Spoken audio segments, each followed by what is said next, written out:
everyone, welcome to Tathastu ICS. My name is Khushboo and welcome to today's class जहाँ पर कि हम पढ़ने वाले हैं, क्या जानने वाले हैं, आज की जो न्यूज़ आई हैं वो सारे ही न्यूज़ को जो भी इम्पोर्टेंट है हमारे एग्जामिनेशन पर्सपेक्टिव से, तो उनको आज हम कवर करेंगे.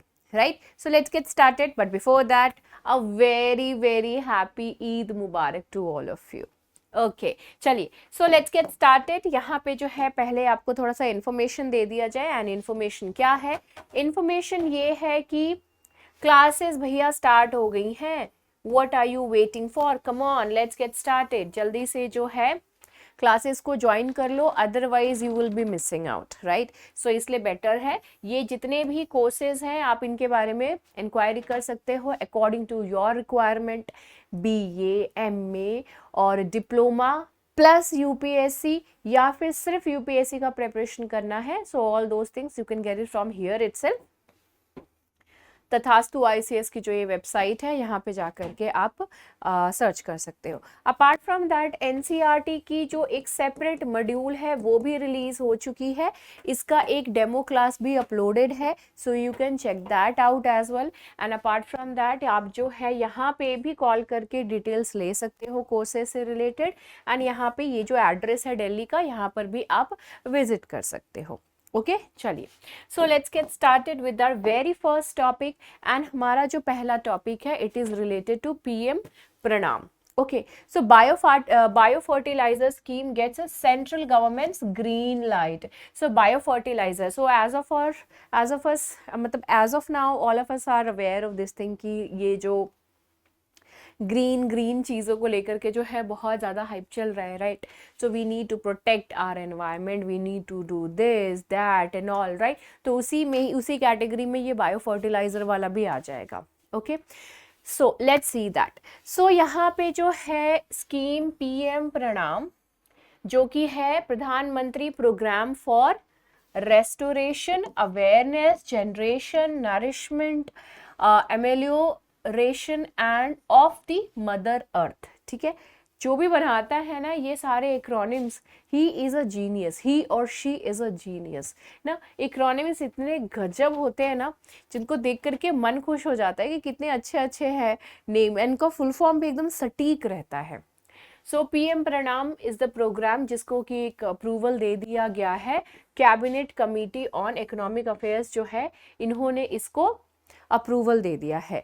इसकी घोषणा जो है वो पिछले साल का जो बजट था, जो लास्ट बजट था बेसिकली, उसी में ही अनाउंस किया गया था इस चीज़ को लेकर के.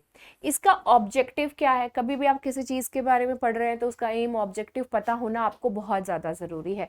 तो इसका ऑब्जेक्टिव है प्रमोट करना न्यूट्रिएंट बेस्ड बायोफर्टिलाइजर्स को. ठीक है, ताकि जो एग्रीकल्चर हो, मतलब सस्टेनेबल एग्रीकल्चर में जो है न्यूट्रिएंट बेस्ड बायो फर्टिलाइजर्स को जो है प्रमोट करने की बात बेसिकली यहाँ पर है. ठीक है, ये इसका एम है. एंड इसके अलावा save the soil and promote sustainable balanced use of the fertilisers.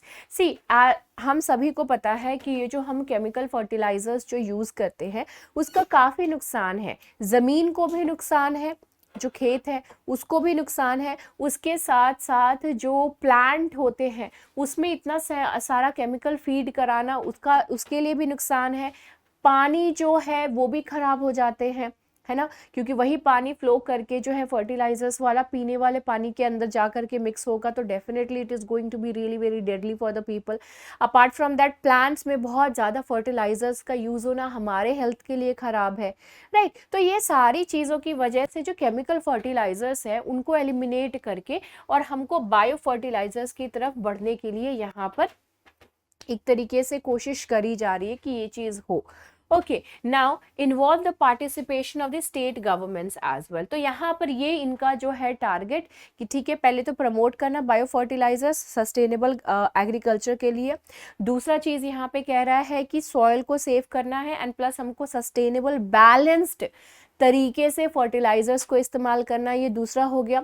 तीसरा इसमें यह है कि जो स्टेट गवर्नमेंट्स हैं उनको भी इन्वॉल्व करना हमारे लिए ज़रूरी है, क्योंकि अगर स्टेट गवर्नमेंट्स को एनकरेज नहीं करेंगे तो कैसे जो है ये सारी चीज़ें जो है वो प्रमोट होंगी।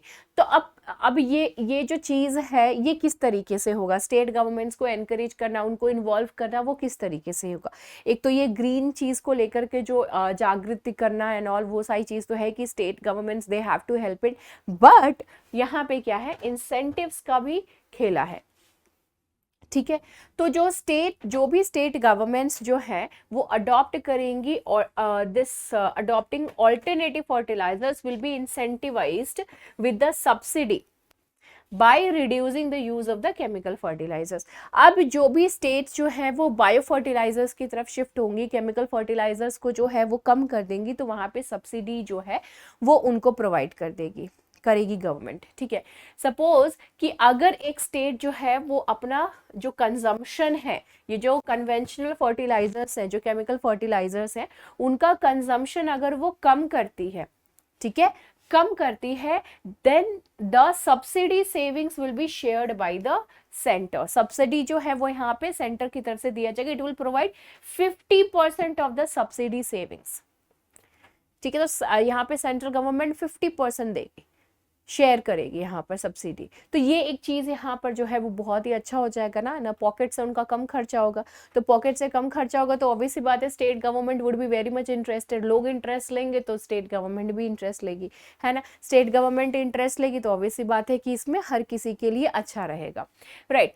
अब यूरिया स्कीम सब्सिडी यहाँ पे एक बार हम देख लेते हैं।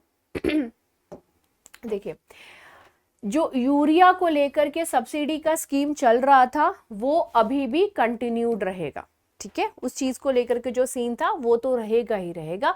Now it ensures the constant availability of urea to farmers at a fixed price.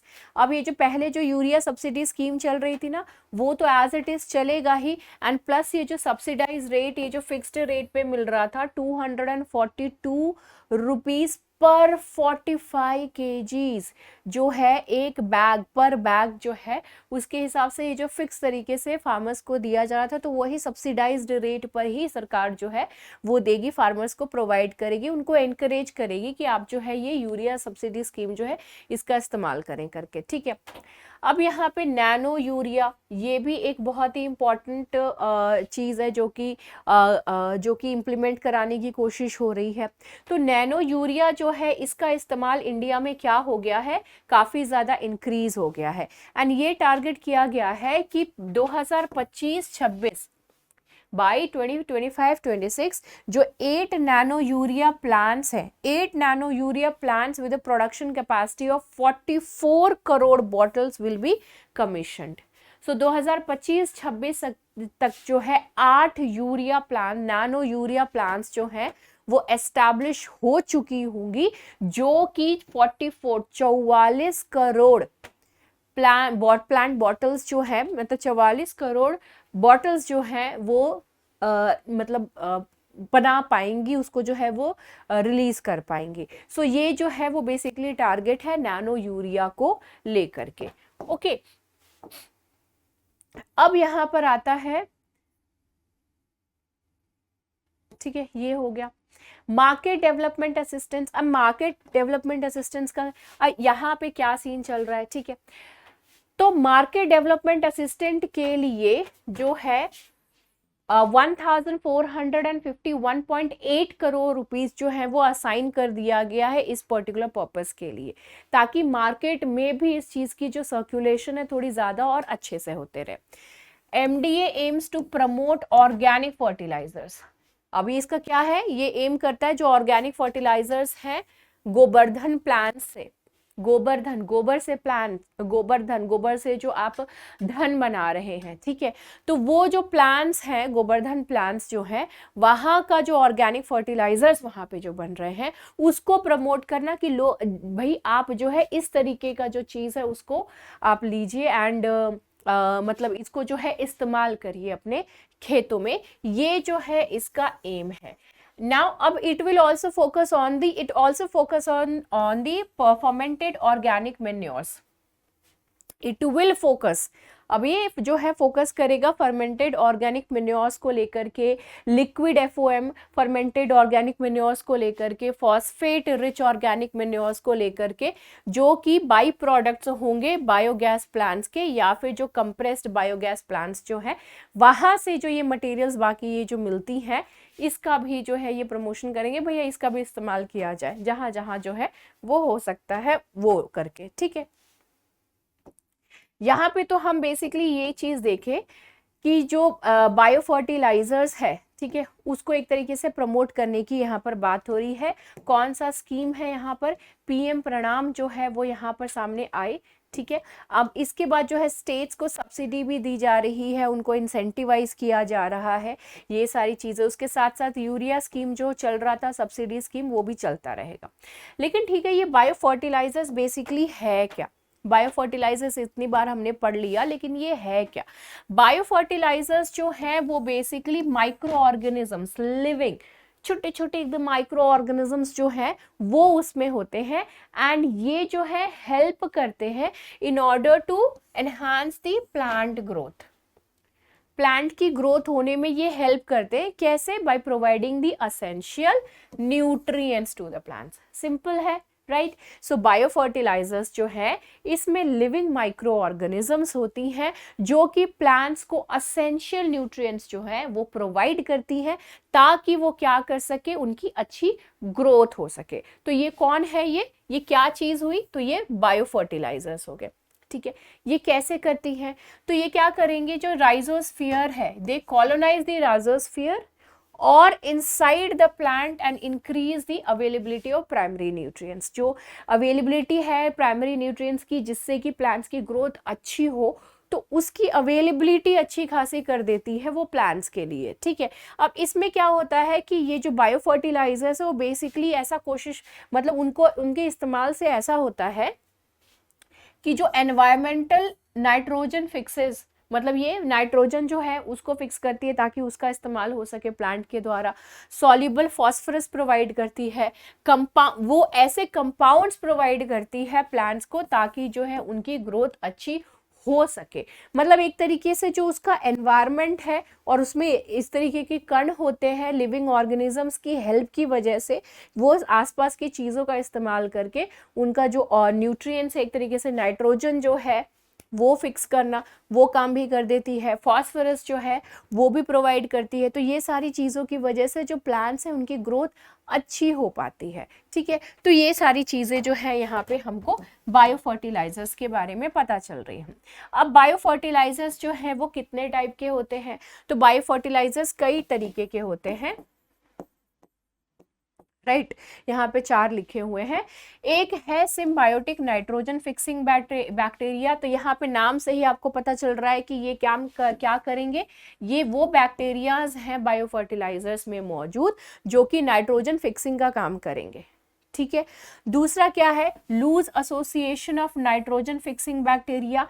यहाँ पे भी वही काम है, नाइट्रोजन फिक्सिंग बैक्टीरिया, जो वो बैक्टीरियाज जो है वो नाइट्रोजन फिक्सिंग का ही बेसिकली काम करते हैं। ये प्लांट्स के साथ ही को एग्जिस्ट करेंगे, उनके साथ ही रहेंगे। एंड किस टाइप के बैक्टीरिया है?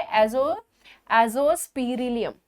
ओके, तो ये टाइप की जो बैक्टीरिया वो प्लांट्स के साथ ही रहेंगे and collecting plant exudates as food source in the rhizosphere.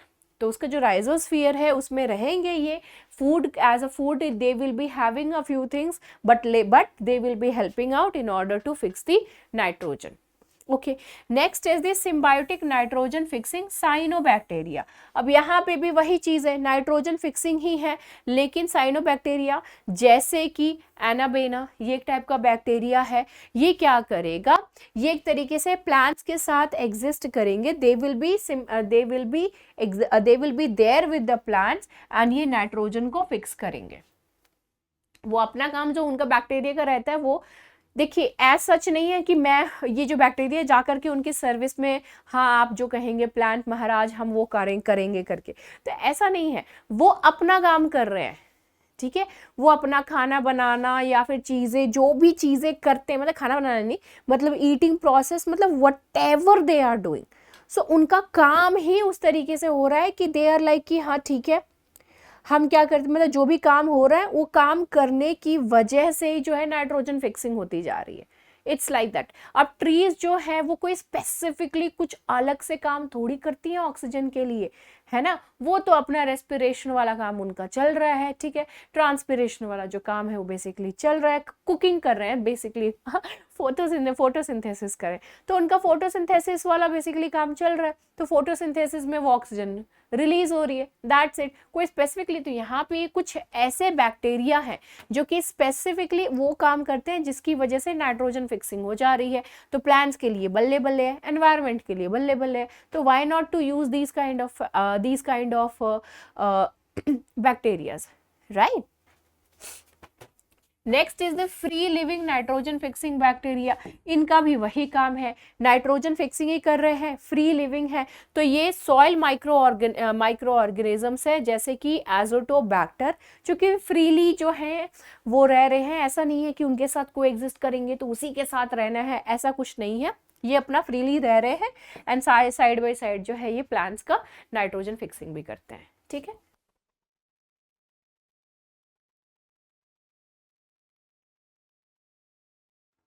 Okay, चलिए, कंपोनेंट्स क्या है बायो फर्टिलाइजर्स के कंपोनेंट्स। तो बायो फर्टिलाइजर्स के कंपोनेंट्स हैं bio compost, Trichocard, azotobacter, phosphorus and vermicompost. Vermicompost के बारे में तो आप सभी लोगों ने अपनी साइंस के बुक में पढ़ा ही होगा, राइट। सो ऑर्गेनिक फर्टिलाइजर्स जो कि प्रिपेयर होते हैं बाय यूजिंग द अर्थवॉर्म, ठीक है। So that is the vermicompost. यहाँ पे बायो कंपोस्ट ये environmentally friendly product made from the decomposed waste materials. Bio compost क्या है, बायो है ना, जो भी बायोडिग्रेडेबल चीज है उसको कंपोस्ट करके जो है बेसिकली उसको एज अ खाद के तौर पे यूज किया जा रहा है ना। सब्जी के छिलके हो गए, बहुत सारी चीजें हो गई, उसको रख दिया एक पिट में, उसको कवर कर दिया अच्छे से, उसके बाद जो है उसमें अपनी बैक्टीरिया एंड ऑल, उन्होंने बैक्टीरिया, फंगी, ये सारी चीजें जो है वो प्लांट्स जो थे उसमें वो अपना काम कर रहे हैं, कीड़े मकोड़े, एंड लेटर ऑन जो है वो खाद का रूप ले लेता है, उसको आपने इस्तेमाल कर लिया, ठीक है। ट्राइकोकार्ड non-pathogenic substance used in various crops to combat pests and the diseases। ये एक ऐसा सब्सटेंस है जिससे कि पेस्ट और जो डिजीजेज हैं वो बेसिकली प्लांट्स को नहीं होंगी। एजोटोबैक्टर ये वो बैक्टीरिया है जो कि बेसिकली रूट्स जो होते हैं प्लांट्स के उसको प्रोटेक्ट करता है from the soil borne diseases. क्योंकि आपने काफी टाइम देखे होंगे ना कि प्लांट्स जो है ऊपर से तो ठीक लग रहे हैं लेकिन कुछ टाइम बाद आप देखेंगे कि यार वो तो सड़ गए, वो एकदम झुक गए, खराब हो गए, एंड लेटर ऑन जब आप उस प्लांट को निकाल के देखते हैं उसको तो जड़ ही जो है, रूट्स ही है वो गायब है, वो सड़ी हुई है, खराब हो रखी है। तो वो चीज से ये प्रोटेक्ट करता है एजोटोबैक्टर जो है, ठीक है, एजोटोबैक्टर। फॉस्फोरस जो है, एंड ये बेसिकली किस तरीके से होगा, एटमॉस्फेरिक नाइट्रोजन जो है उसको भी फिक्स करेगा, इसके अलावा ये चीज जो है सॉइल बॉर्न डिजीज जो है उसको भी होने से वो रोकता है। फॉस्फोरस माइक्रो ऑर्गेनिजम्स जो कि that solubilize phosphorus compounds for the plant absorption। Plant जो है कोई चीज सॉलिड फॉर्म में तो नहीं ले लेगा ना, जैसे कि हम लोग सॉलिड फॉर्म में चीजों को कंज्यूम कर लेते हैं, ठीक है। तो ये यहाँ पर क्या चीज होगी, तो ये जो है सॉल्युबल फॉर्म में चाहिए उनको, ओके। तो व्हाट विल हैपन, ये जो बैक्टीरिया है चीजों को सॉल्युबल फॉर्म में बेसिकली वो इस तरीके से बना देती है ताकि प्लांट्स जो है उसको कंज्यूम कर सके, ठीक है, रूट्स जो है उसको वो ले सके, कंजम्पशन कर सके। So these are the types of the bio fertilisers. Now application कैसे है, आप बायो फर्टिलाइजर्स को किस तरीके से जो है इसका इस्तेमाल कर सकते हो। तो एक तो है सीडलिंग रूट डिप। इसमें क्या हो जाता है, जो सीडलिंग्स होती है मतलब जिसमें से जो है बेसिकली छोटे मोटे जो पौधे टाइप के वो आ चुके हैं, तो उनको इन अ वाटर्स जो है उसमें बेसिकली आपने बायो फर्टिलाइजर्स को मिक्स कर दिया, उसको जमीन में लगाने से पहले उन सीडलिंग्स को जो है आपने उसमें डिप करके रखा हुआ है, ठीक है, that is the one. Next is the seed treatment. Seed treatment में क्या आप करेंगे कि आप जो बीज है उसको सो करने से पहले, जमीन में लगाने से पहले आप क्या करेंगे, जो बायो फर्टिलाइजर्स को यू विल बी, जो बायो फर्टिलाइजर्स है इसको मिक्स करेंगे फॉस्फोरस और नाइट्रोजन के साथ, उसको मिक्स करके सीड्स के साथ जो है वो रख देंगे, सीड्स भी उसी में ही रख देंगे एंड फिर बाद में लेटर ऑन आप जो क्या करेंगे उसको खेतों में लगाएंगे, ठीक है। सीड ट्रीटमेंट, सॉइल ट्रीटमेंट में क्या होगा, आप जो है वहां पे सीडलिंग्स लगाओ उससे पहले ही what you are suppose to do, वहां पे आप बायो फर्टिलाइजर और जो कंपोस्ट है उसको सॉइल में ही आप मिक्स कर दो, ठीक है। इसको क्या करो आप सॉइल में ही मिक्स कर दो एंड देन उसके बाद जो है उसमें सीडलिंग्स आप लगाइए। Okay, so this is how the bio fertilisers you can apply. Simple सा तरीका है ना, घरों में आप लोगों ने खेतों में अगर किसी ने गार्डन वार्डन लगाते होंगे, जो गार्डनिंग करते होंगे तो वो लोगों को आपने देखा होगा इस तरीके की चीजें करते हो। I have done all these things, these are really very interesting. Next is the advantages क्या है, तो एडवांटेजेस अभी तक तो आपको समझ में आ गया, नाइट्रोजन फिक्सिंग हो रही है, फॉस्फोरस हो रहा है, ठीक है। ये सारी चीजें प्लांट्स को ग्रोथ करने में हेल्प कर रही हैं और वो भी कैसे, ऑर्गेनिकली हेल्प कर रही हैं, ठीक है, हेल्प कर रही हैं बट ऑर्गेनिकली। एनवायरमेंटली फ्रेंडली है तो ऑब्वियसली बात है किसी तरीके का हमको डिस्ट्रक्शन, एनवायरमेंट को नुकसान पहुंचाने वाला हम जो काम है वो नहीं कर रहे हैं। ओके, कॉस्ट इफेक्टिव है, केमिकल फर्टिलाइजर्स बहुत कॉस्टली हो जाते हैं, ये उतने नहीं है तो कॉस्ट इफेक्टिव हो गया। नेक्स्ट होता है सॉइल फर्टिलिटी इंक्रीज कर रही है, ऑर्गेनिक मैटर इंप्रूव कर रही है एंड सॉइल का जो स्ट्रक्चर है that is also getting better, texture उसकी सारी चीजें जो है वो बेटर हो रही है सॉइल की। ओके, पहले जो केमिकल फर्टिलाइजर्स हम यूज कर रहे थे उससे नुकसान हो रहा था, लेकिन यहाँ पे जो है वो सारी चीजें प्लस पॉइंट में आ रही हैं। Enhance root development, plant growth and the drought resistance भी है यहाँ पे, reduce nematode and fungal damage and apart from that जो क्रॉप यील्ड है वो 30% तक जो है ये इंक्रीज भी कर सकती है, इंप्रूव कर सकती है। ओके, अब आता है इसमें कि इसके डिसएडवांटेजेस क्या है। डिसएडवांटेजेस में तो आ जाता है कि इसको जो है हमको केयरफुली हैंडल करना पड़ेगा और टाइमली ऑल्सो, क्योंकि बायोडिग्रेडेबल चीजें हैं तो सड़ जाएंगी बहुत जल्दी चीजें भी, ठीक है। तो हमको क्या, कैसे, कितने मात्रा में, कहाँ, किस समय क्या चीज करनी है तो वो करना पड़ेगा, वो है, ठीक है। तो ये एक दिक्कत वाली चीज एक है। कुछ अच्छी चीज अगर हो जाए तो उसमें थोड़ा सी मेहनत करने में क्या दिक्कत है।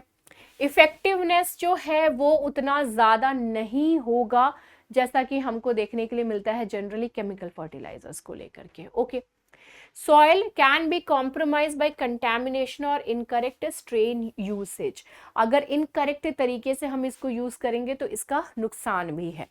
दूसरा है सॉइल को जो है इसमें सफिशिएंट न्यूट्रिएंट्स होना चाहिए, अगर बायो फर्टिलाइजर्स को आप चाहते हैं कि अच्छे ढंग से काम करें, उसमें जो बैक्टीरियाज हैं वो ढंग से काम करें, इसलिए इसको आप कंप्लीटली रिप्लेस नहीं कर सकते हो, जो कि अभी ट्रेडिशनली केमिकल फर्टिलाइजर्स हम यूज कर रहे हैं उस चीज को लेते हुए।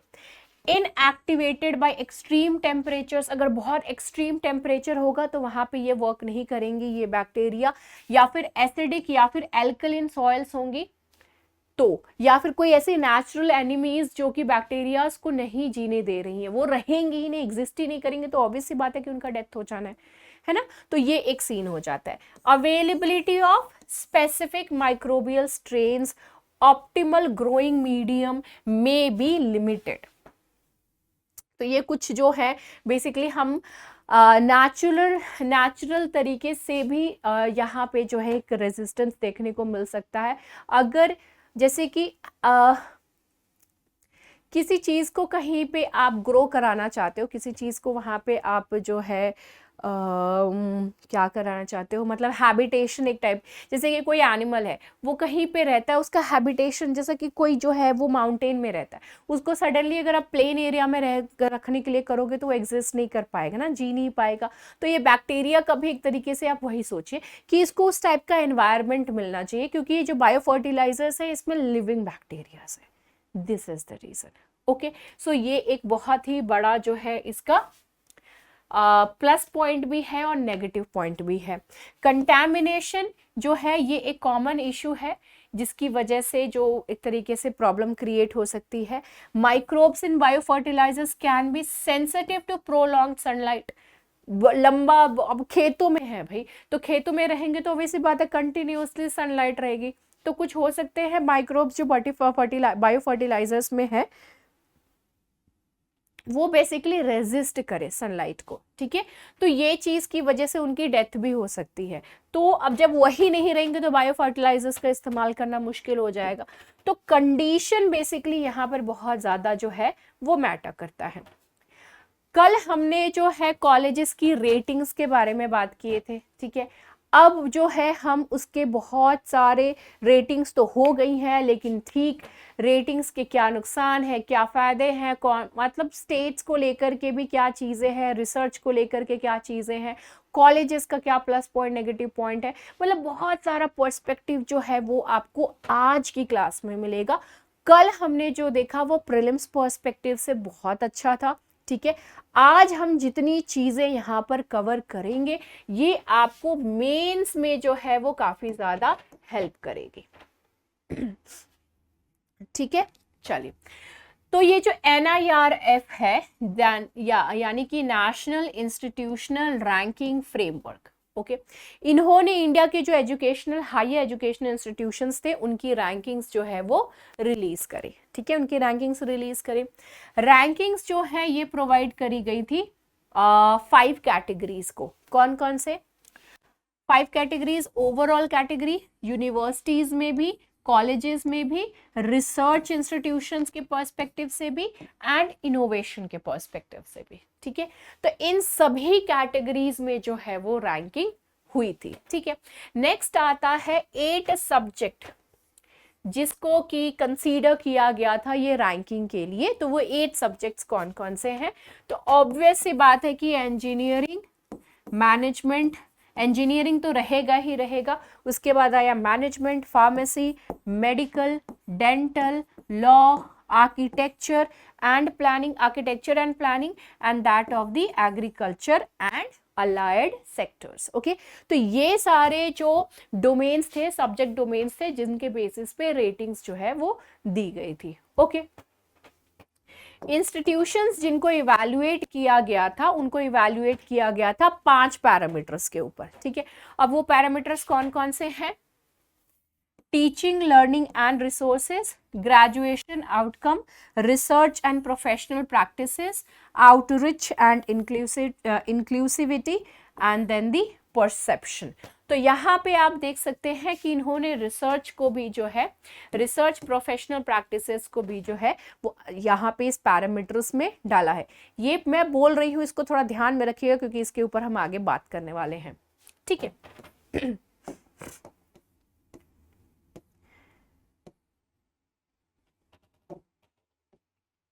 इंस्टीट्यूशंस के पार्टिसिपेशन की बात करते तो 8,686 एप्लीकेशंस में जो हैं वो सबमिट हुई थी, लेकिन 5,543 जो हैं वो यही जो इंस्टीट्यूशंस जो थे वो पार्टिसिपेट किए थे, उन्होंने जो है सबमिट किया था एप्लीकेशन, लेकिन यहाँ पे जो पार्टिसिपेंट थे वो इतने थे। नेक्स्ट आता है ये जो है ये अप्रोक्सीमेटली 12.3% है of higher educational institutions in India, ठीक है। कितना? 12.3% ही इतना जो है टोटल इंस्टीट्यूशंस जो है हायर एजुकेशन को लेकर के वो यहाँ पे इतने नंबर्स जो यहाँ पर शो कर रहा है। तो मतलब सिर्फ ओनली राउंड फिगर भी करोगे तो सिर्फ 12% ही हुए ना, only 12%। Now, lack of information on the ranking parameters for the remaining institutions is a concern. अब यहाँ पे जो है information कि रैंकिंग पैरामीटर्स को लेकर के जो इन्फॉर्मेशन है वो क्लियरली नहीं है, तो ये जो है ये एक कंसर्न है, and specially for a country aiming to benefit from its demographic dividend. अब नेक्स्ट बात ये आता है कि रूरल एरियाज जो है वो यहाँ पे अंडर रिप्रेजेंटेड है, इनको यहाँ पे वहाँ उनको जो है बेसिकली कोई रिप्रेजेंटेशन यहाँ पर नहीं मिल रही है, indicating N urban bias in the ranking framework and the parameter selection. तो बेसिकली यहाँ पे ये कह रहा है कि जो रूरल जो है एरियाज वहाँ पे अगर कोई कॉलेजेस जो है वो अंडर रिप्रेजेंटेड है, एंड जो जो अर्बन एरियाज में जो कॉलेजेस हैं, यूनिवर्सिटीज़ हैं, उनको ज़्यादा अच्छी रैंकिंग दी गई है। तो यहाँ पे एक तरीके से बायसनेस की बात जो है वो पॉइंट आउट कर रहा है। नेक्स्ट यहाँ पर इन्होंने इस आर्टिकल में बात किया है क्वांटिटी वर्सेस क्वालिटी की बात। अगर जो ये टॉप रैंक्ड कॉलेजेस जो हैं वो बेसिकली कहाँ कहाँ से, हमने कल ही कवर किया था, कहाँ कहाँ के हैं, तमिलनाडु, दिल्ली, केरला। तो ये एक तरीके से बता रहा है कि जो टॉप रैंकिंग कॉलेजेस है ना वो सिर्फ इन्हीं एरियाज में ही आपको देखने के लिए मिलेंगे। ठीक है, टॉप रैंकिंग कॉलेजेस जो है वो सिर्फ यहीं पे ही है। वहीं पे ही अगर आप बात करें उत्तर प्रदेश, महाराष्ट्र, कर्नाटका की, जहां पर की हाईएस्ट नंबर ऑफ कॉलेजेस हैं, लेकिन एक सिंगल कॉलेज जो है वो have the highest number of colleges, लेकिन एक सिंगल कॉलेज जो है उत्तर प्रदेश की वो टॉप 100 में नहीं आई है। उत्तर मतलब आप कहें कि इतना बड़ा स्टेट है उत्तर प्रदेश एंड वहां पे एक कॉलेज नहीं है जो कि टॉप 100 में आ सके। ये तो कंसर्न वाली बात है ना। तो लाखों स्टूडेंट्स जो हैं वहां पे मेडिकल कॉलेजेस में, इंजीनियरिंग कॉलेजेस में, मैनेजमेंट कॉलेजेस में जो है वो पढ़ रहे हैं। उसके बाद अगर ये सिचुएशन है तो ये तो बहुत दिक्कत वाली बात है ना। तो हमको फोकस देना है कि भैया ये कहाँ गड़बड़ हो रही है, कहाँ गड़बड़ हो रही है। कॉलेजेस इतने ओपन होते जा रहे हैं, होते जा रहे हैं, लेकिन गड़बड़ कहाँ हो रहा है वो हमको देखना बहुत जरूरी है।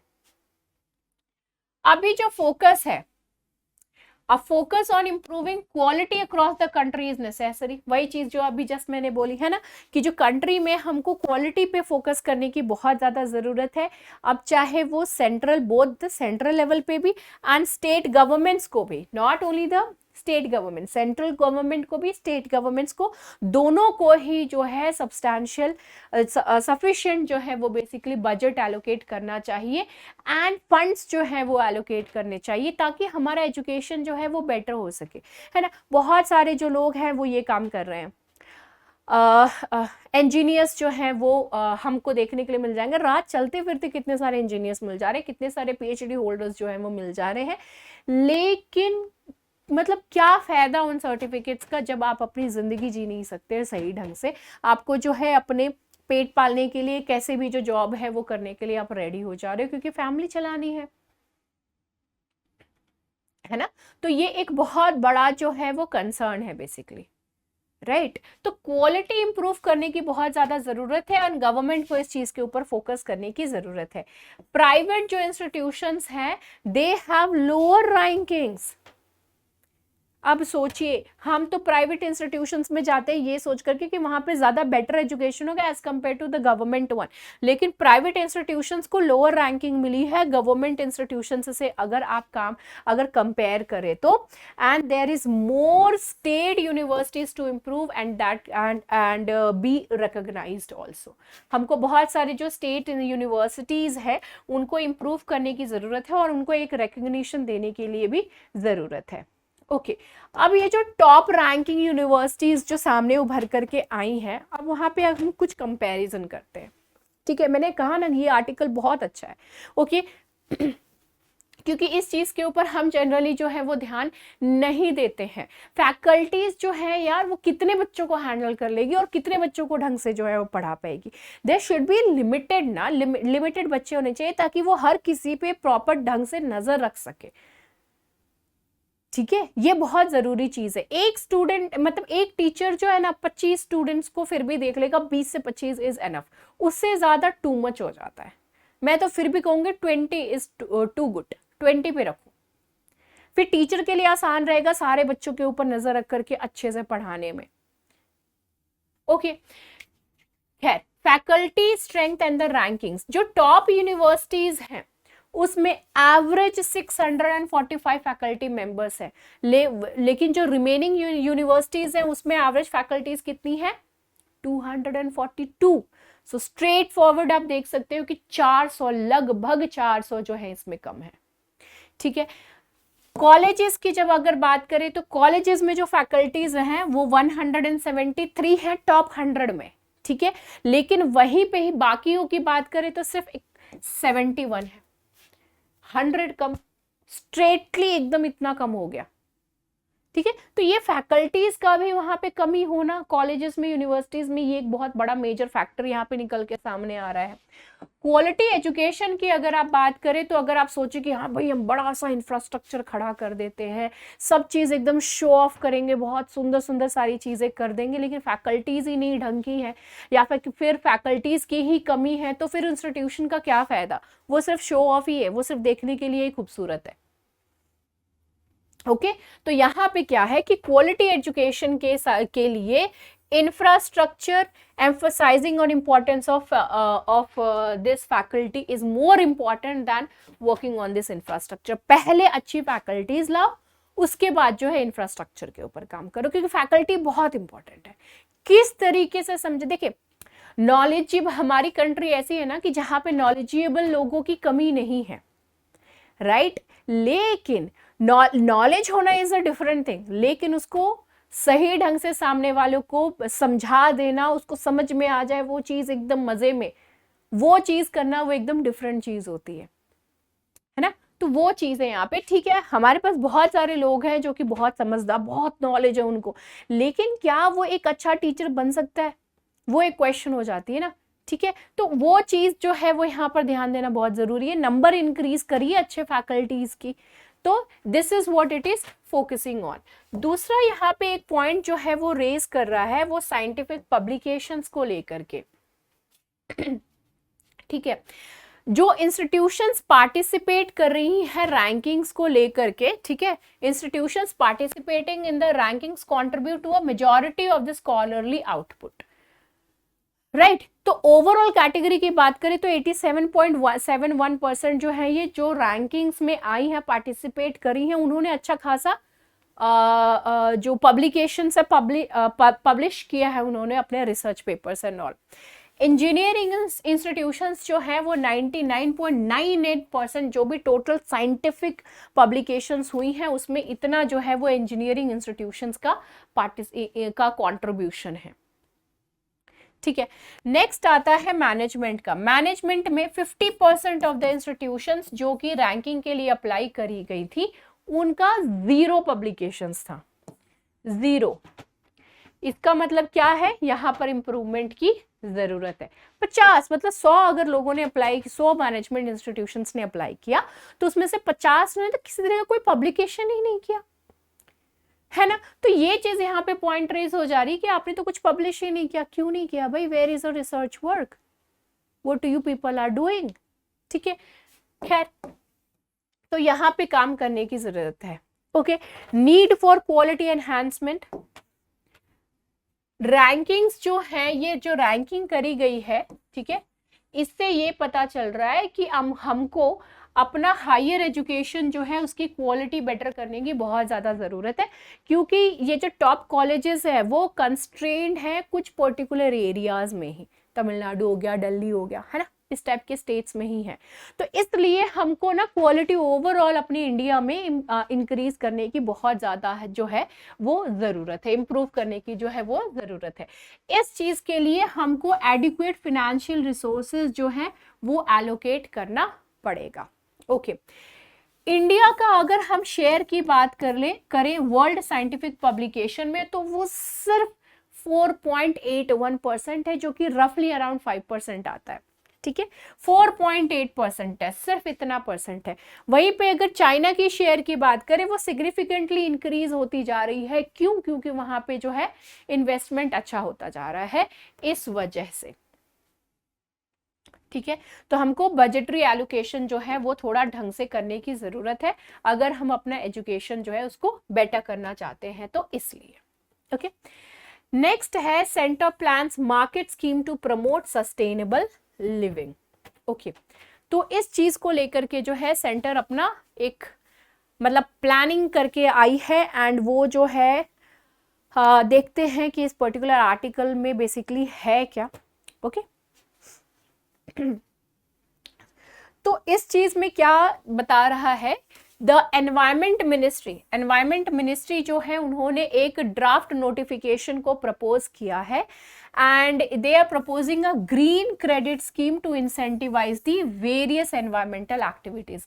तो जो भी एनवायरमेंटल एक्टिविटीज गवर्नमेंट कर रही है, करवा रही है, उन सारी चीज़ों को हम किस तरीके से इंसेंटिवाइज कर सके, तो उस चीज़ के ऊपर जो है ये एनवायरमेंट मिनिस्ट्री फोकस कर रही है। That we are basically drafting this thing, हम इसको ड्राफ्ट कर रहे हैं कि किस तरीके से जो है हम ये काम कर सके। ग्रीन क्रेडिट स्कीम लेकर के आए तो हैं, लेकिन किस तरीके से इंसेंटिवाइज किया जा सके, जो भी हम एनवायरमेंटल वर्क जो है वो बेसिकली कर रहे हैं वो इस स्कीम के अंतर्गत ये लेकर के आएंगे। ओके, इसका एम क्या है इस स्कीम का? इसका ये एम है कि हम जो है ग्रीन क्रेडिट जनरेट कर सके। कैसे जनरेट कर सके? जो भी हम एक्टिविटीज करते हैं एनवायरनमेंट को अच्छा करने के लिए, जैसे कि एफॉरेस्टेशन करना, जो भी जहाँ पर कि हमने पेड़ पौधे पूरे काट दिए तो वहाँ पे फिर से जंगले जो हैं वो हम लगा रहे हैं, ठीक है, तो एफॉरेस्टेशन करना, वाटर कंजर्वेशन करना, वेस्ट मैनेजमेंट करना, रेमेडिंग एयर पोल्यूशन को जो है रिड्यूस करने का काम करना। तो ये सारा काम जो है बेसिकली वो यहाँ पर बोल रहे हैं, ठीक है। तो अगर हम ये सारी चीज़ों को इंसेंटिवाइज कर सके तो हमारे ग्रीन क्रेडिट्स, मतलब हम जो है ग्रीन क्रेडिट्स में अगर हम इन सारी चीज़ों को ऐड करें एक्टिविटीज़ में, हमारे ग्रीन क्रेडिट्स इंक्रीज होंगे, तो उसको इंसेंटिवाइज कर लिया जाएगा, बस हो गया। बस हमारे लिए क्या हो जाएगा? It can be traded for the money. उस चीज़ को हम क्या करेंगे? मनी के तौर पे जो है ट्रेड कर पाएंगे।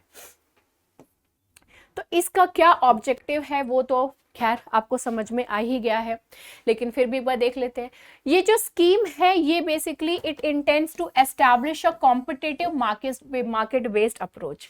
ये एक कंपटीशन टाइप जो है उस type competitive market based approach जो है वो लेकर के आ रहा है। किस चीज़ के लिए?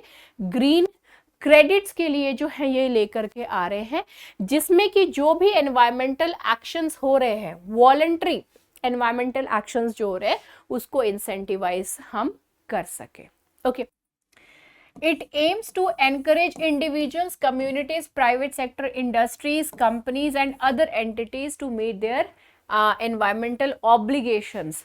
अब यहाँ पे क्या है कि इसका ऑब्जेक्टिव क्या हो गया कि ये जो जितने भी लोग यहाँ पे मेंशन करे गए हैं, इंडिविजुअल्स हम जैसे लोग हो गए, कम्युनिटीज हो गई, प्राइवेट सेक्टर इंडस्ट्रीज हो गए, कंपनीज हो गई, एंड जो दूसरी एंटिटीज है, इन लोग को ऑब्लिगेट किया जाएगा कि भैया आप भी जो है थोड़ा काम करिए, ठीक है, जनरेट करिए, एंड साथ में साथ जो है इन्वॉल्व होगा ये लोग परचेज करने के लिए ग्रीन क्रेडिट्स को, ठीक है।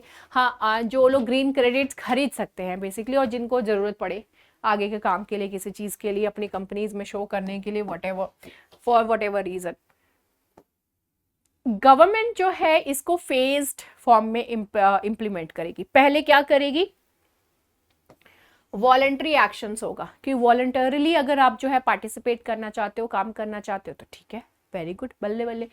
अब इसके बाद जो है लॉज और रूल्स ले आएगी। पहले तो यही काम करेंगे कि आप अपनी विलिंगनेस, अपनी विलिंगली आप जो है आप आइए जाइए पार्टिसिपेट करिए, but later on rules and laws and rules लेकर के आएंगी, जहां पर कि जो कंपनीज एंड ऑर्गेनाइजेशंस जो है, कंपनीज एंड ऑर्गेनाइजेशंस को इंसेंटिवाइज किया जाएगा to purchase the green credits, and अगर वो ग्रीन क्रेडिट्स खरीदेंगे तो ऑब्वियस सी बात है जो इसका क्या होगा? डिमांड इंक्रीज होगा, ज्यादा से ज्यादा ग्रीनरी वाला काम भी होगा। ओके, तो दोनों ही तरफ से जो है एक तरीके से बल्ले वाला सिचुएशन हो जाएगा। ठीक है, कार्बन मार्केट के बेसिस पे देखें तो ये जो ग्रीन क्रेडिट वाला स्कीम जो है ये थोड़ा वाइड रेंज, यहाँ पर ये स्कोप इसकी ज्यादा हो जाती है, and it will be quite better as well. Next आ जाता है एलिजिबल सेक्टर्स कौन कौन से हैं ग्रीन क्रेडिट्स को लेकर के, तो यहाँ पे ट्री प्लांटेशन है, वाटर कंजर्वेशन है, एंड सस्टेनेबल एग्रीकल्चर है। ये तीन काम आप जो है काम कर सकते हैं। यूनिकनेस क्या है इस पर्टिकुलर क्रेडिट स्कीम की? तो यूनिकनेस इसमें ये चीज़ है कि कोई भी दूसरी जो कंट्री है इतना वाइड लेवल पे, इतने वाइड स्टेज पे जो है, इतने वाइड लेवल पे जो है एक तरीके से ग्रीन क्रेडिट्स वाला काम वो नहीं कर रही है, तो ये एक प्लस पॉइंट है। नेक्स्ट आ जाता है नेशनल रिसर्च फाउंडेशन बिल 2023। इसको हमने लास्ट जो हमारा मतलब एनालिसिस था उसमें भी कवर किए थे, लेकिन आज का जो एनालिसिस है इसके पर्सपेक्टिव, ये मेंस के पर्सपेक्टिव से बहुत ही इंपॉर्टेंट है, क्योंकि इसमें आपके लिए भर भर के इंफॉर्मेशन है और बहुत ही वैलिड और बहुत ही सही इंफॉर्मेशन है बेसिकली। ओके चलिए, सो ये जो नेशनल रिसर्च फाउंडेशन ये जो NRF है बेसिकली, यहाँ पे कैबिनेट बेसिकली इन्होंने क्या किया है कि ये जो है बिल बेसिकली इन्होंने लेकर के आए हैं which offers the strategic direction to the research. ठीक है, स्ट्रेटेजिक डायरेक्शन जो है वो रिसर्च को लेकर के यहाँ पर ये काम करेंगे। अब रिसर्च जो है वो क्या है, कैसे है, ये सारी चीजें जो है हम यहाँ पे देखते हैं। चलो, union cabinet has approved NRF bill. देखिए ये आपको पेन्स में आप इंक्लूड कर सकते हो, लेकिन प्री से रिलेटेड जो है यहाँ पे इसको लेकर के कुछ आता नहीं है। ठीक है, ये चीज जो है ध्यान में रखिएगा। ये जो बिल है इन्होंने इसको बेसिकली अलाइन किया गया है with the national education policy and it has estimated to cost around 50,000 crore rupees. 2023 से 2028 के बीच में इंप्लीमेंट किया जाएगा। 50,000 करोड़ रुपए जो है इसमें लगेंगे। And department of science and technology जो है this will serve as the administrative department for the NRF। ये दो चीज ध्यान में रखिए, एक तो पैसे हो गए, कितने से कितने टाइम का हो गया, कौन सा डिपार्टमेंट है, साइंस एंड टेक्नोलॉजी का डिपार्टमेंट है, एंड ये क्या करेंगे, NRF का जो एडमिनिस्ट्रेशन वाला डिपार्टमेंट है वो चीज ये हैंडल करेंगे। गवर्नेंस स्ट्रक्चर जो है वो किस तरीके से होगी, इसमें NRF रिसर्च से रिलेटेड है, तो रिसर्च वाले लोग तो इसमें होना बहुत ऑब्वियस है। ठीक है, तो एमिनेंट रिसर्चर्स और जो प्रोफेशनल्स हैं वो इनके बोर्ड में होंगे। ठीक है, वो इनके बोर्ड में होंगे। प्राइम मिनिस्टर जो होंगे वो एक्स ऑफिशियो प्रेसिडेंट होंगे इस बोर्ड के, राइट, एक्स ऑफिशियो प्रेसिडेंट होंगे। लेकिन वहीं पे ही union ministers of science and technology and education जो होंगे वो एक्स ऑफिशियो वाइस प्रेसिडेंट होंगे। यहाँ पे इंपॉर्टेंट हो गया ये वाला पॉइंट, ये जैसे ही एक्ट में हो जाएगा कन्वर्ट वैसे ये दोनों पॉइंट्स जो है आपके लिए इंपॉर्टेंट हो जाएंगे। ठीक है, ex officio president prime minister, ex officio vice president union ministers of science and technology and education. ठीक है, ये चीज यहां पर आ गया। The principal scientific adviser to the government of India will chair the executive council and that person will be the one who will govern the NRF's function as well.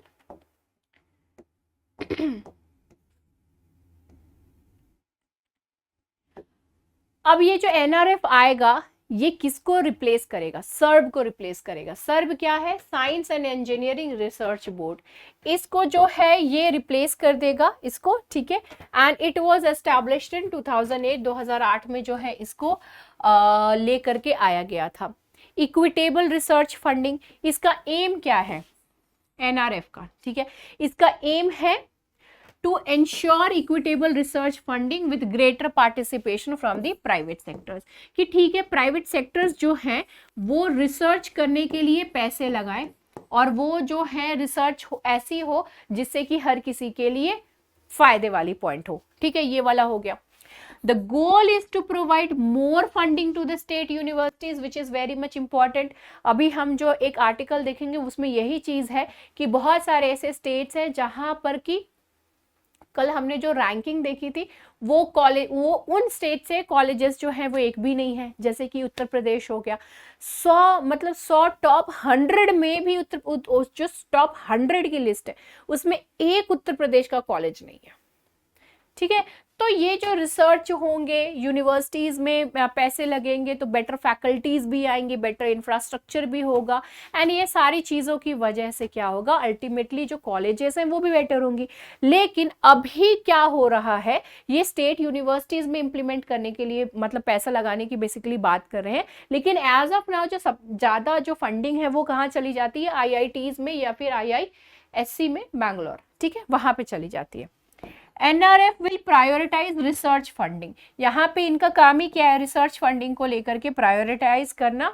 And ये जो एरियाज जो है वो कौन identify करेगा कि किस field में किस हिसाब से हमको करना है, तो with that will be identified by the executive council. तो ये काउंसिल आइडेंटिफाई करेगी कि हमको जो है कौन से एरियाज में रिसर्च करना बनता है करके, ठीक है। फंडिंग सोर्सेज यहाँ पे कौन कौन से बता रहा है।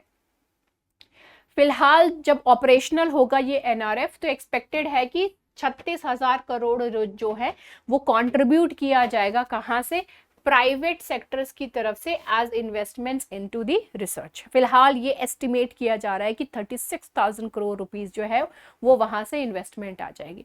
गवर्नमेंट क्या करेगी, गवर्नमेंट 10,000 करोड़ रुपए जो है 5 साल में वो इतना देगी, ठीक है। 10,000 करोड़ रुपीस गवर्नमेंट की तरफ से आएगा, तो ये चीज हो जाएगी। तो यहां से जो है ये एक तरीके से पैसे आ जाएंगे। डीएसटी जो है वो will continue to receive its annual budget for funding various research bodies and that of the programmes also. Scholarship है, स्कॉलरशिप प्रोग्राम्स है, कैपेसिटी बिल्डिंग इनिशिएटिव्स है, ये सारी चीजें भी होंगी ताकि हम उस टाइप के लोगों को लेकर के आ सके जो कि रिसर्च करने वाला माइंड रखते हैं ना। हर किसी का माइंड तो एक जैसा होता नहीं है।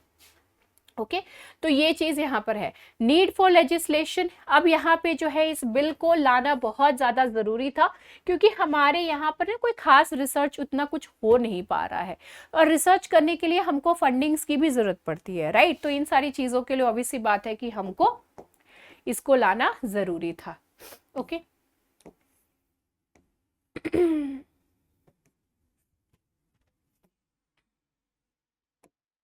just give me a minute. Okay, now comes this thing, NIRF.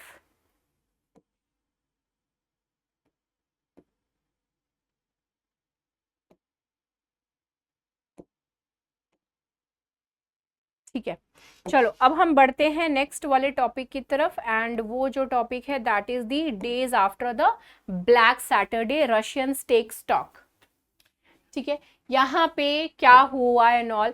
तो आपने वैगनर वाला जो मैंने वीडियो डाली थी, आई गेस आप सभी ने वो चीज़ को तो देख ली होंगे, नहीं देखे होंगे तो प्लीज़ उसको देख लीजिए सो दैट आपको बैकग्राउंड इन्फॉर्मेशन पता चल जाए। ठीक है, अगर आपने नहीं देखी है तो इसको देखते रहेंगे तो बहुत सारी चीज़ें समझ में नहीं आएंगी। ठीक है, तो अभी फिलहाल ये वीडियो देख लीजिए, उसके बाद फिर वो वीडियो भी देख लीजिएगा, आज सुबह इसको रिलीज किया गया था। ठीक है, तो वैगनर जो है वो एक प्राइवेट मिलिट्री कंपनी, ठीक है, तो उन्होंने एक मार्च किया था और वो मार्च को उन्होंने नाम दिया था मार्च ऑफ जस्टिस। ठीक है, तो क्रेमलिन की तरफ जो है वो बढ़ रहे थे मार्च ऑफ जस्टिस का नाम दे करके। एंड ये जो चीज था वो येवगेनी प्रिगोजिन जो है उन्होंने ये मार्च जो है वो स्टार्ट किए थे, ये सारा चीज जो है वो हो रहा था। ठीक है, तो ये जो एक्टिविटी बेसिकली हुई है कि एक प्राइवेट आर्मी रशिया में इस तरीके से खुले आम अपना जो है पूरा टैंक ओंग हथियार ले करके एकदम बढ़ रही है पार्लियामेंट की तरफ, उनकी जो गवर्नमेंट है उनकी तरफ बढ़ रही है, तो ये एक बहुत ही खतरनाक चीज है। ठीक है, तो एक पॉलिटिकल साइंटिस्ट है किरिल रोगोव, उन्होंने सजेस्ट किया है कि ये जो म्यूटिनी थी it could be a precursor to key events like that of the revolution, coup और द सिविल वॉर। ठीक है, ये म्यूटिनी भले ही थोड़े ही टाइम के लिए थी, लेकिन इस म्यूटिनी से ये चीज तो पता चल रहा है कि कोई रेवोल्यूशन रशिया में हो सकता है, कोई कू हो सकता है या फिर कोई जो है सिविल वॉर हो सकती है। ओके, तो वो चीज यहां पर बता रहा है। पुतिन एड्रेस, अब ये जो पुतिन ने ये चीज कहा है जब ये म्यूटिनी जो थी, during the mutiny he emphasised the need for unity in the face of the severe struggle, कि भाई ये सब क्यों कर रहे हो, हमको अभी इतना बड़ा हम लड़ाई लड़ रहे हैं, यूक्रेन में वॉर चल रहा है, तो आप ये सब क्यों कर रहे हो, हमको जो है एकजुट रहने की बेसिकली जो है वो जरूरत है। और उन्होंने ये चीज कहा, ही कंडेम्ड दिस एक्शन, कि ये तो वही चीज हो गई जैसा कि सिचुएशन 1917 में था। ओके, जिसकी वजह से which led to the collapse of the army, disintegration of the state and a civil war 1917 में। ठीक है, तो वो चीज जो है जिसकी वजह से रशिया टूट गया, बिखर गया एंड वो सारी चीजें हुई, तो ऐसा काम मत करो कि रशिया जो है वो फिर से टूट जाए, बिखर जाए। तो पुतिन ने जो है ये पॉइंट कहा। ठीक है, तो ये जो है बेसिकली ये सारी चीजें इस आर्टिकल में यही सारा चीज जो है वो बेसिकली बता रहा है। Okay, No public support was seen from the Russia's power, business, military circles for the Prigozhin's rebellion. Rebel तो इसने कर दिया, लेकिन कोई भी किसी भी तरीके का जो सपोर्ट है वो बेसिकली प्रिगोजिन को नहीं मिला। ये जो वैगनर म्यूटिनी हुई थी उसको किसी भी तरीके की जो है वो सपोर्ट नहीं मिली थी। ठीक है, प्रोमिनेंट फिगर्स जैसे कि deputy commander of Russian joint forces and deputy head of the GRU, ये इन्होंने कहा कि वैगनर फाइटर्स जो हैं उन्होंने कहा कि ये जो वैगनर फाइटर्स अभी आप तुम रुक जाओ, ये जो सारी चीजें हो रही हैं वो गलत हो रही हैं। तो ऑल इन ऑल जो है किसी भी तरीके का कोई भी जो है सपोर्ट देखने को नहीं मिला। पुतिन ने भी यही चीज कहा कि भैया एकजुट होकर के रहो, यही सारी चीज जो है इसमें बेसिकली बताई गई है। पुतिन ने क्या ऑफर किया है एज ऑफ नाउ? पुतिन ने ये कहा है कि 3 चॉइसेस दिए हैं वैगनर फाइटर्स को, या तो मिनिस्ट्री ऑफ डिफेंस का जो कॉन्ट्रैक्ट है 1 जुलाई से पहले उसको साइन कर लो और ज्वाइन कर लो, या फिर आप लोग जो है अपने अपने घर लौट जाओ, या फिर आप सभी लोग जो है बेलारूस चल जाओ। 3 चॉइस दिए। और एक माइंड इट, पुतिन को जो भी किसी ने भी धोखा दिया है वो कभी जीवित नहीं रहा है, वो किसी न किसी कारण जो है उसकी डेथ हो गई है। ओके, अब डेथ हो जाती थी, मार दिया जाता था, क्या होता था नो वन नोज, लेकिन किसी ने भी जो चीट किया है वो पर्सन कभी भी जिंदा नहीं रहा है। खैर, तो ये चॉइसेस फिलहाल जो है इनको दिया गया है। Though he had praised the Wagner soldiers and commanders who showed courage on the battlefield and prevented the fratricidal bloodshed. हालांकि ठीक, वैगनर जो है वो बहुत ही ज़बरदस्त आर्मी है, प्राइवेट आर्मी ही है सही, लेकिन बहुत ज़बरदस्त आर्मी है। तो उनकी जो एक ये कहते हैं इनका जो करेज है उसको इन्होंने काफ़ी ज़्यादा जो है सराहा है। तो एक तरीके से इसमें यही कहा जा रहा है कि ये जो है एक स्टेक पे है, एक यहाँ पर जो है दिक्कतें हैं देखने के लिए रशिया में मिल रही है। तो एक स्पेक्यूलेशन है कि अगर ये चीज़ें नहीं रुकी तो रशिया जो है वो शायद डिसइंटीग्रेट हो सकता है। लेकिन फिर बाद में वही चीज़ है कि पब्लिक सपोर्ट तो नहीं है ना, पॉइंट वहाँ पे आ जाता है। खैर, नेक्स्ट जो हमारा टॉपिक है वो है Indian economy resilient despite global risks. ठीक है, रेजिलिएंट इंडियन इकोनॉमी। तो आरबीआई ने ये बात कहा है कि ठीक है, ग्लोबल इकोनॉमी जो है वो बहुत ज़्यादा गड़बड़ चल रही है, लेकिन इंडिया में जो चीज़ें हैं वो फिर भी कहीं ज़्यादा बेटर हैं as compare to the other countries, और you can compare it with the global economy. So global economic uncertainty बनी हुई है, लेकिन आरबीआई कह रहा है अपने फाइनेंशियल स्टेबिलिटी रिपोर्ट में कि हम फिर भी स्टेबल हैं। ठीक है, हम जो है रेजिलिएंट है, हम जो है फिर भी कहीं ज़्यादा बेटर सिचुएशन में है अगर हम दूसरी कंट्री से अगर कंपेयर करें तो। क्यों? उसके पीछे सबसे बड़ा इंपॉर्टेंट रीज़न जो निकल करके सामने आ रहा है वो है नॉन परफॉर्मिंग एसेट्स का कम होना।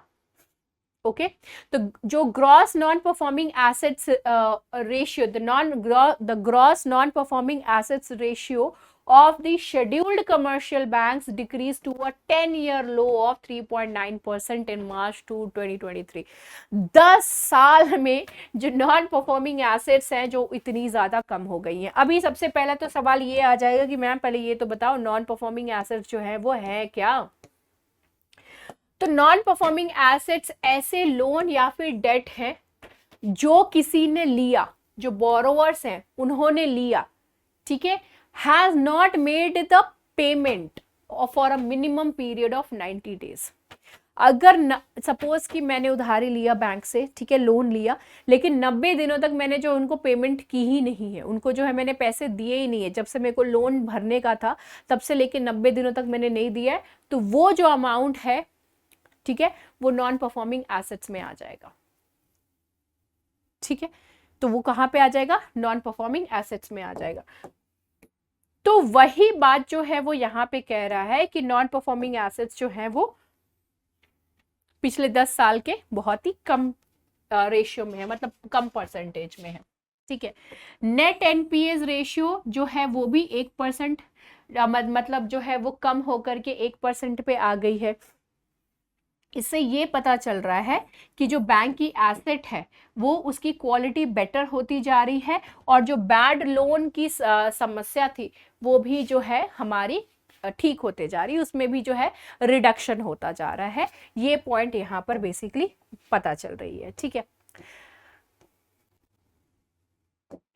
आरबीआई का जो ये macro stress test for credit risk, it actually showed that the कि ये जो शेड्यूल बैंक्स हैं, ठीक है, ये शेड्यूल बैंक्स है, इन्होंने क्या किया, they would be able to comply with the minimum capital requirements even under the severe stress scenarios. कि अगर सपोज कि हमको बहुत ज़्यादा क्रेडिट इश्यूज हो रही हैं पैसे को लेकर के, तो हमारा जो हमने एक तरीके का टेस्ट लिया था, आरबीआई ने मैक्रो स्ट्रेस टेस्ट लिया था, जिसमें ये चीज़ सामने आया कि जब हमको मिनिमम कैपिटल रिक्वायरमेंट रहेगी बैंक्स की तरफ से, तो वो भी जो है बैंक्स हमारी मेंटेन करके रखी हुई है, वो उस चीज़ को झेल सकेंगी। मतलब ऐसा सिचुएशन नहीं होगा कि जिसकी वजह से हमारी बैंक्स जो है वो कोलैप्स कर जाए। ये बेसिकली यहाँ पे जो है वो कहना चाह रहे हैं। This demonstrates the robustness of the banking sector over here in India. Okay, तो ये एक बहुत ही पॉजिटिव चीज है। स्टेबल फाइनेंशियल सेक्टर, हमारे जो गवर्नर हैं शक्तिकांता दास, उन्होंने ये चीज़ हाईलाइट करी है कि ग्लोबल फाइनेंशियल सिस्टम जो है वो भले ही बहुत ही गड़बड़ सिचुएशन में चल रहा है, लेकिन वहीं पे अगर आप इंडिया की बात करें तो ये काफ़ी ज़्यादा स्टेबल और रेजिलिएंट है। ओके, इसी चीज़ में इन्होंने कहा कि ट्विन बैलेंस शीट जो है उसको मेंटेन करने की वजह से ये सारी चीज़ें जो है फिर भी बेटर हो रही हैं।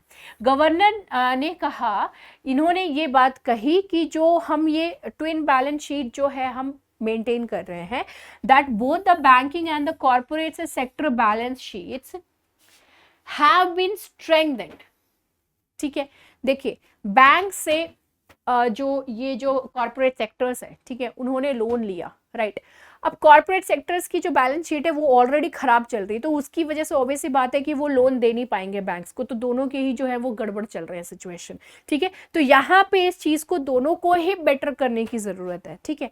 तो उस चीज़ के ऊपर काम किया गया है, जिसकी वजह से जो है ग्रोथ हो पाई है, जिसकी वजह से ये चीज़ जो है रेजिलिएंट बनने वाला जो सिचुएशन है वो यहाँ पर इंडिया में हो पाया है।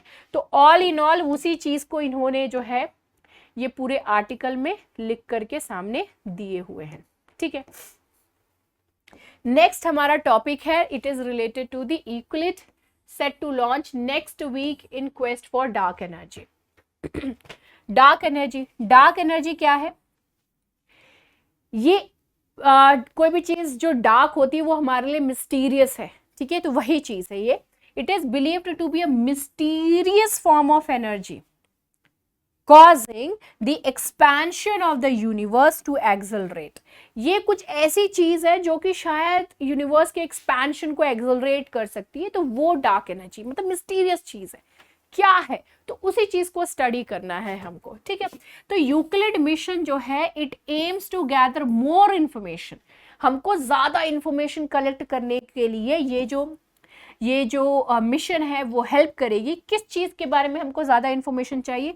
डार्क एनर्जी, डार्क मैटर के बारे में, जिसके बारे में अभी भी जो है हमको कोई खास जानकारी नहीं है, हमारे पास जो खास इन्फॉर्मेशन जो है वो नहीं है। ओके, एंड इसके बारे में जानना क्यों ज़रूरी है भाई? मैम क्यों ज़रूरी है इसके बारे में जानना? एक तो हमारा यूनिवर्स, ठीक है, एंड हमको इसके बारे में कोई खास इन्फॉर्मेशन है ही नहीं, राइट। अगर हम यूनिवर्स के बारे में जान ही रहे हैं तो भैया जानो, तो ये it is an invisible substance that makes a significant portion of our universe. हमारे यूनिवर्स का अच्छा खासा पार्ट जो है वो डार्क मैटर है, जिनके बारे में हम जानते ही नहीं है, and we need to know about that. हमको जानकारी की जरूरत है, राइट। तो वही चीज जो है यहाँ पे ये यूक्लिड स्पेस ये जो है मिशन, ये बेसिकली हमको उसी चीज के लिए हेल्प करेगा, ठीक है।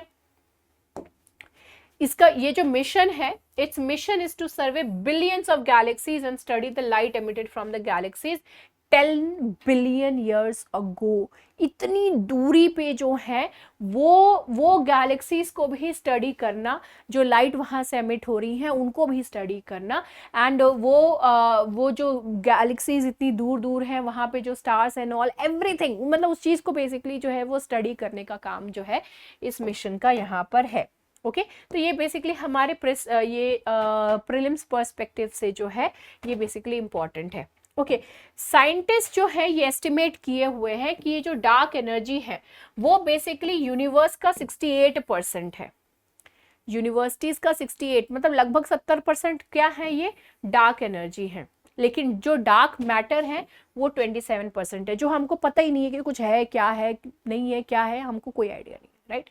तो 27% आ जाती है वहां पे। ओके, तो ये चीज जो है वो हमारे लिए जानना जरूरी है। फर्मियोनिक मैटर इसमें अर्थ, प्लैनेट्स, स्टार्स, ये सारी चीजें आ जाती है। बाकी जो बची हुई चीजें हैं जो हम देख रहे हैं, जिनके बारे में हम जान रहे हैं, वो फर्मियोनिक मैटर्स हो गए। बाकी जो है जिनके बारे में कुछ खास आइडिया नहीं है, वो डार्क एनर्जी और डार्क मैटर्स में आ गए। ठीक है,